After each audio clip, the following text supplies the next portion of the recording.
Welcome to NewsTrack YouTube channel. In today's video, we share the latest updates on celebrities who sadly passed away today. We remember their lives, achievements, and the impact they had on fans around the world. Our thoughts go out to their families and loved ones during this difficult time. Stay updated with real-time news on celebrity deaths and tributes from the entertainment industry. Jeff Bridges. There's a gentleness in Jeff Bridges that's always set him apart. In a world of noise, he brought quiet strength. In roles like The Big Lebowski, Crazy Heart, and True Grit, he showed us the beauty of imperfection, the soul behind the smile, the truth behind the swagger. But now, far from the lights and sets, Jeff is facing a battle not written into any script. His health has taken a troubling turn, and those who love him, both near and far, are growing more concerned. The risk may be increasing. Years ago, Jeff faced a diagnosis of lymphoma. He met it with the calm resilience that defines him, undergoing treatment with grace and gratitude. For a while, he seemed to be recovering, finding moments of joy, of music, of life.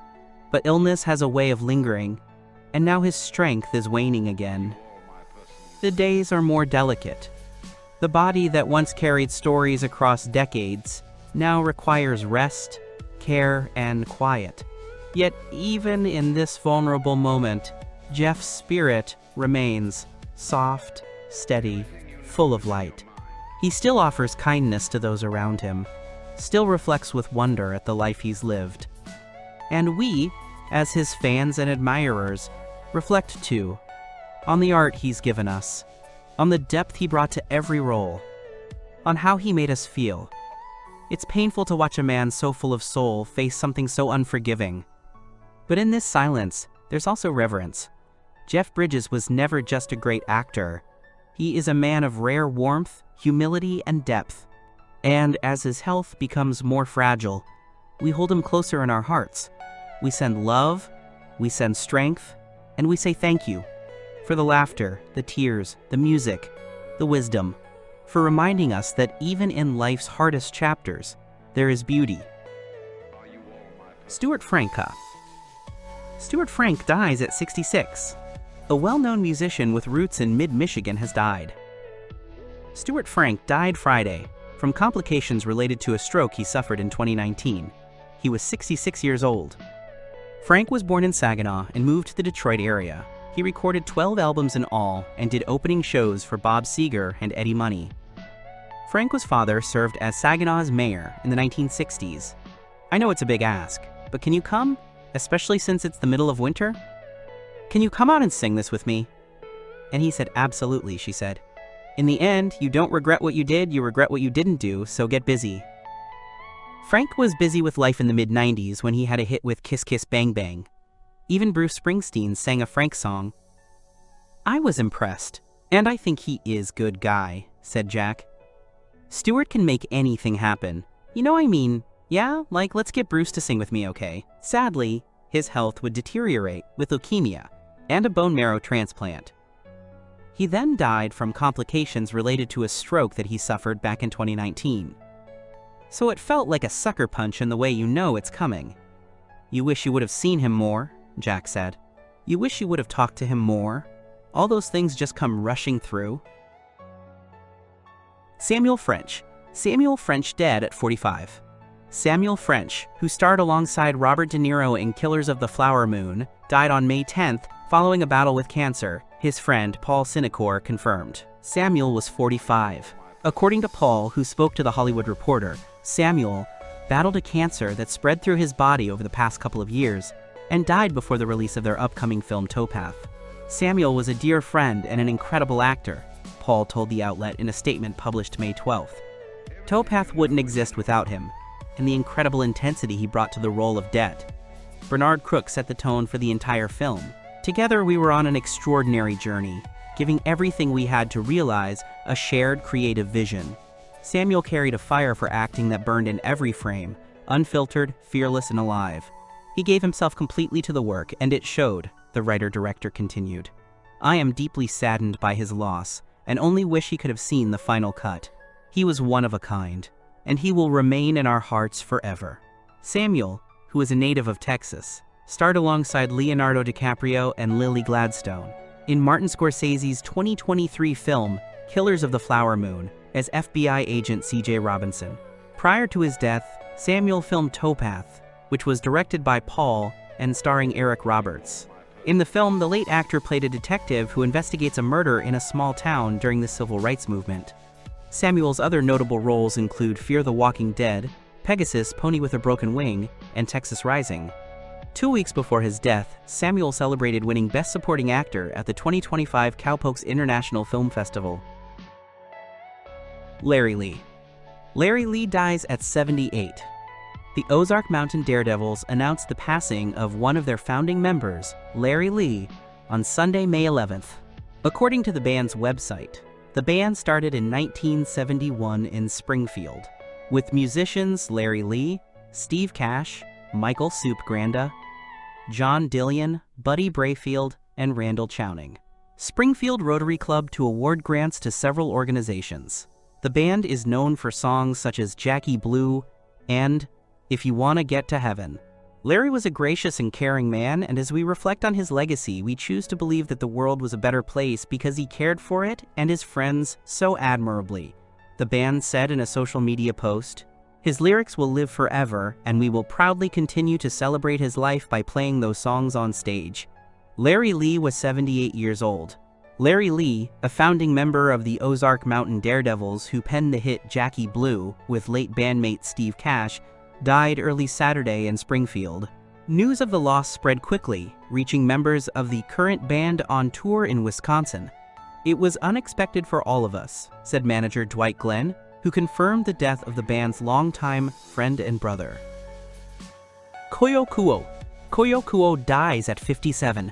Koyo Kuo, the groundbreaking Swiss Cameroonian curator who was to become the first African woman to head up the Venice Biennale, died suddenly on Saturday, the Zeitz Museum of Contemporary Art Africa announced. It is with profound sorrow that the trustees of Zeitz MOCAA announced the sudden passing of Koyo Kuo, our beloved executive director and chief curator, on Saturday the 10th of May 2025, said the museum in a statement on Monday. Kuo, 57, had been put in charge of the 61st edition of the Biennale Arte, which will take place in Venice from April to November 2026. Born in 1967 in Douala, Cameroon, but educated through her teens and 20s in Zurich, Kuo had been executive director of MOCAA in Cape Town, South Africa, since 2019.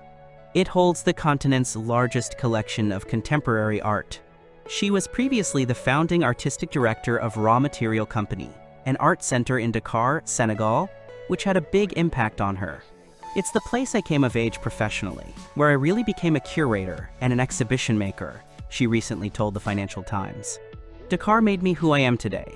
As curator of the Biennale, she was due to present the exhibition's title and theme in Venice in a week's time on the 20th of May. In a statement, the management of the Venice Biennale said they were, quote, "deeply saddened and dismayed to learn of the sudden and untimely passing of Koyo Kuo." They said Kuo had, quote, "worked with passion, intellectual rigor, and vision on the conception and development of the Biennale Arte 2026. The statement added, "Her passing leaves an immense void in the world of contemporary art and in the international community of artists." Jerry Francis. Jerry Francis dies at 91. A statement from Leeds United confirmed the former player's passing. It read, "Leeds United are saddened to hear of the passing of former player Jerry Francis, aged 91. The South African winger represented the club between 1957 and 1961, becoming the first black footballer to play for Leeds and would go on to score 9 goals in 50 appearances.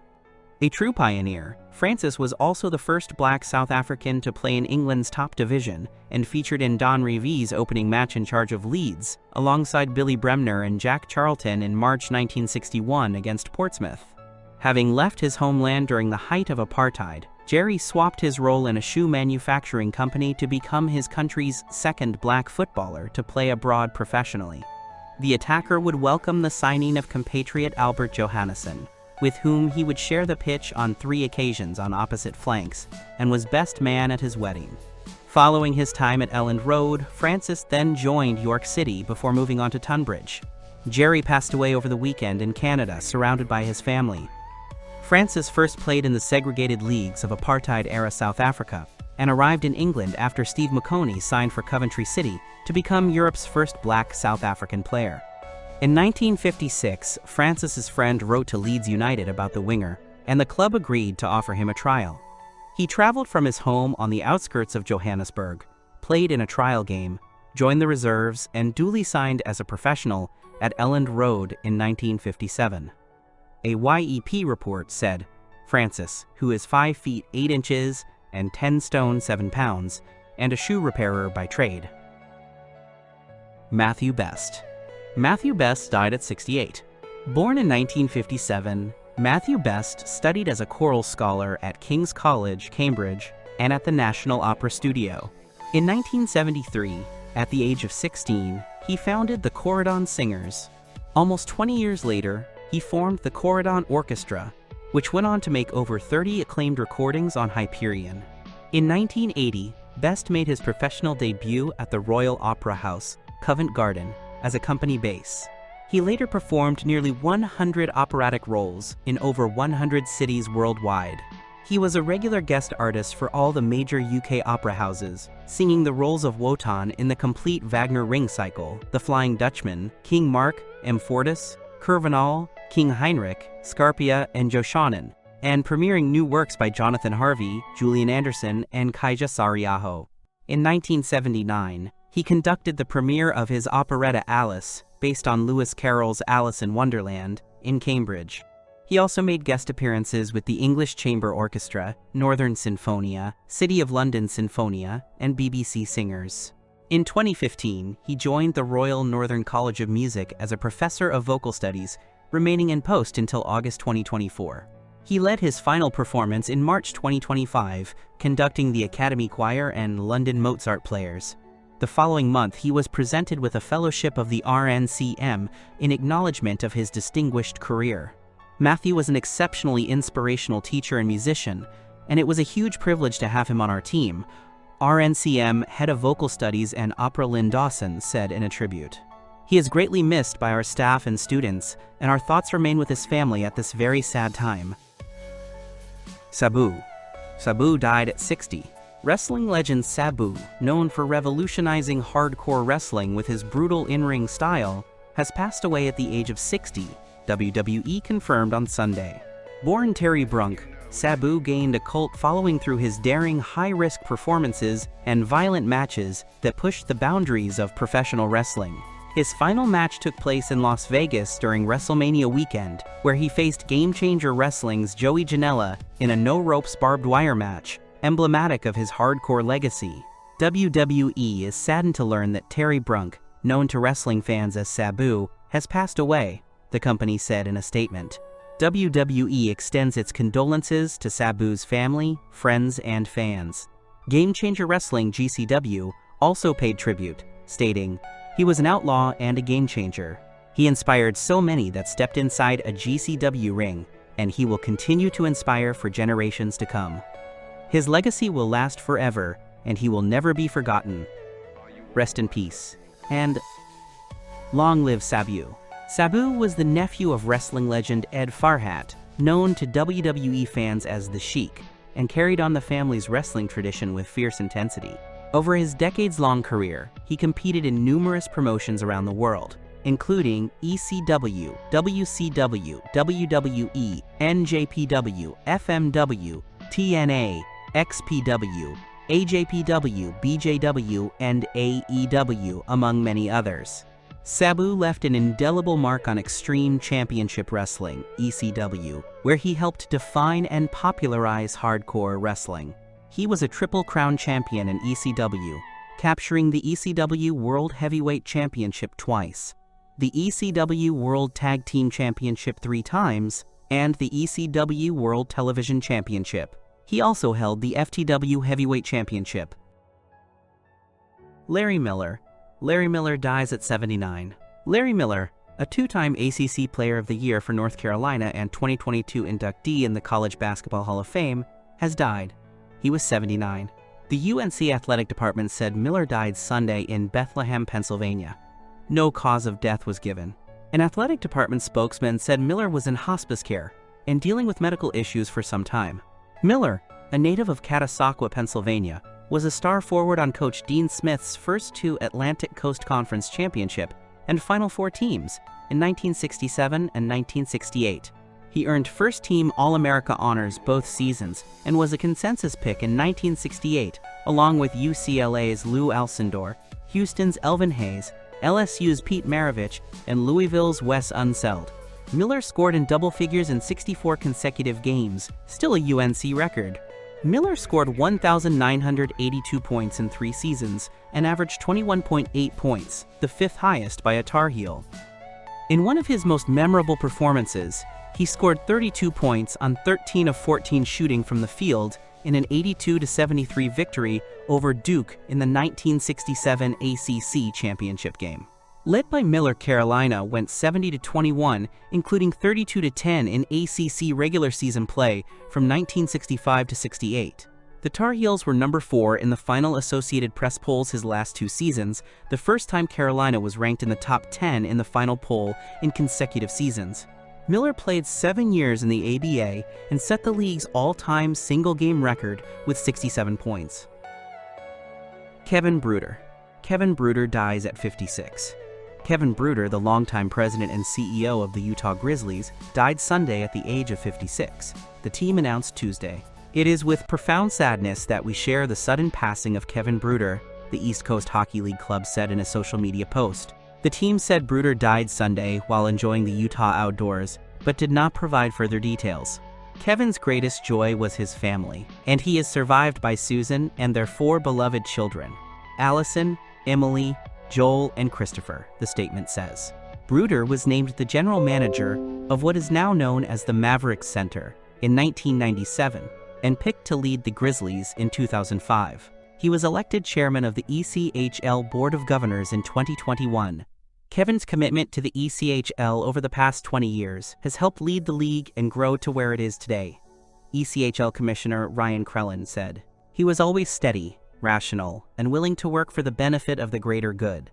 This was reflected in his selection as chairman by the ECHL Board of Governors for each of the past 4 seasons. More importantly, he was a fantastic person, a family man, and a great friend who will be dearly missed. The team praised Bruder as a, quote, tireless advocate for the power of sport and community, and said he was deeply admired by employees. He fostered a culture of professionalism, inclusion, and loyalty, marked by a strong sense of family, the statement says. He led with integrity, humility, and consistency, always quick to celebrate the accomplishments of others, and committed to promoting from within. He believed in people, and he created opportunities for countless careers to flourish under his mentorship. Rich Rollins. Rich Rollins dies at 87. Rich Rollins, whose 10-year Major League Baseball career was highlighted by 2 All-Star Game appearances and playing in the 1965 World Series with the Twins, passed away on Tuesday. He was 87. Rollins, a native of Pennsylvania, was a 3-time selection for the All-Mid-American Conference team as a second baseman and had a .383 career batting average while playing for Kent State. After graduating in June 1960, he signed with the Washington Senators. He began his professional career with Wilson NC of the Class B Carolina League and hit .341 in 62 games. Rollins started the 1961 season with Class AAA Syracuse of the International League, but after just 1 at-bat in 3 weeks, he was sent to Charlotte of the Class A Sally League. While with Charlotte, where he hit .270 in 36 games, he was moved to third base. He was recalled the Twins, who were in their first season in Minnesota in mid-June, and made his debut on June 16th. Rollins hit .294 in 13 games for the Twins. In 1962, he hit .298 with 16 home runs and 96 RBI in 159 games for the Twins. He was named an All-Star twice and played in both All-Star games. MLB had 2 All-Star games from 1959 to 1962. Following the season, in a vote by his teammates, he was named the Twins' most valuable player. He hit .307 in 1963 and .270 in 1964. Following the 1968 season, Rollins was selected by the Seattle Pilots in the expansion draft. He hit .225 in 58 games for the Pilots in 1969. Christopher S. Bond. Christopher S. Bond dies at 86. Christopher Kit Bond, a Republican who brought billions of dollars in federal funding to Missouri during his 4 terms in the U.S. Senate and who was state's the youngest person to be governor, died Tuesday. He was 86. Bond's family told Governor Mike Kehoe's office that Bond died in St. Louis, but it didn't disclose the cause. Gabby Picard, a spokesperson for the governor, said in an email. Kehoe ordered flags flown at half-staff for the man he described as, quote, skilled statesman. Jason Van Eaton, Bond's former deputy chief of staff, told the Associated Press that his former boss's death marked the end of an era. The lasting legacy of Kit Bond will be the thousands of people that he inspired, he said. U.S. Senator Josh Hawley of Missouri described Bond as a, quote, champion for Missouri in a message on X. Former U.S. Senator Jim Talent of Missouri praised Bond's relentless and penetrating intelligence in a statement. As a member of the powerful Senate Appropriations Committee, Bond secured federal money for big and small projects in Missouri, scoffing at government watchdog groups that considered him a master of pork barrel spending. If it's pork, it's an awfully healthy diet for the people of Missouri, Bond said in 1999. Early in his career, Bond was considered a political wunderkind. When he took office at age 33 as Missouri's youngest governor, he was also the state's first Republican chief executive in about 3 decades, and garnered consideration as a vice presidential candidate. His early success stalled when he lost a re-election bid, but he later rebounded to win another term as governor before being elected to the Senate in 1986 and eventually becoming the patriarch of the Missouri Republican Party. Robert Benton. Robert Benton dies at 92. 3-time Oscar-winning director and screenwriter Robert Benton, who helmed the 1979 Best Picture Oscar winner Kramer vs. Kramer, as well as such films as The Late Show, Places in the Heart, and Nobody's Fool, and collaborated on the screenplay for Bonnie and Clyde, died Sunday in Manhattan. He was 92. His death was confirmed to the New York Times by his assistant and manager, Marisa Forzano. Benton, who started out as an art director at Esquire magazine, was partnered early on with fellow Esquire alumnus David Newman. They penned the innovative, award-winning 1967 film, Bonnie and Clyde, which launched both their careers. They gradually diverged as Benton expanded into directing, starting with Bad Company, starring Jeff Bridges. After Kramer, he continued to turn out dramatic films, which he often wrote, as well as directed. He brought Oscar fortune to actors including Dustin Hoffman, Meryl Streep, Sally Field, John Malkovich, Jane Alexander, and Paul Newman, with the first 3 of these winning Oscars for their work in Benton films. He himself won an Oscar as Best Director for Kramer vs. Kramer and for that film's screenplay, as well as for the script for Places in the Heart. Benton began his collaboration with Newman at Esquire. Their first film script, Bonnie and Clyde, was rejected repeatedly until Arthur Penn stepped in as director and Warren Beatty as producer and star. The controversial and violent epic became a rage in 1967, bringing the duo an Oscar nomination. They continued their collaborative efforts with Joseph L. Mankiewicz's There Was a Crooked Man in 1970, and Peter Bogdanovich's What's Up, Doc? Were among the writers on 1978 blockbuster. Jamie Lee Curtis. Jamie Lee Curtis has always been a force, fierce, elegant, unapologetically real. From her breakout role in Halloween to her award-winning turn in Everything Everywhere All at Once, she's given us decades of unforgettable performances, each one laced with courage, complexity, and heart. But behind the brilliance, behind the iconic Scream Queen and the fearless advocate, Jamie is now facing one of the hardest chapters of her life. Her health is very poor, and those close to her are quietly bracing for what may come. The risk, they say, is growing. Time has not dimmed her spirit, but it has taken its toll. The vibrant energy she once brought to every set, every stage, now flickers with fatigue. Illness has crept in, slowly and steadily, making each day a little more uncertain. She has pulled back from public life, focusing instead on the moments that matter most: family, reflection, and peace. Still, there is grace in her silence. There is strength in her vulnerability. Jamie has always been open about her battles: addiction, loss, aging, and now, in her most personal struggle, she remains a symbol of resilience. Even as her body weakens, her presence is powerful. Her honesty, her kindness, her unwavering authenticity continue to touch lives. It's never easy to watch someone who gave us so much face such fragility. But her legacy is not just her roles, it's the way she lived: loud, compassionate, brave. As we hold her in our hearts during this uncertain time, we remember all that she's given the world: the characters, the courage, the light. Whatever comes next, Jamie Lee Curtis will forever be more than a star. She is a storyteller, a survivor, a soul who gave everything.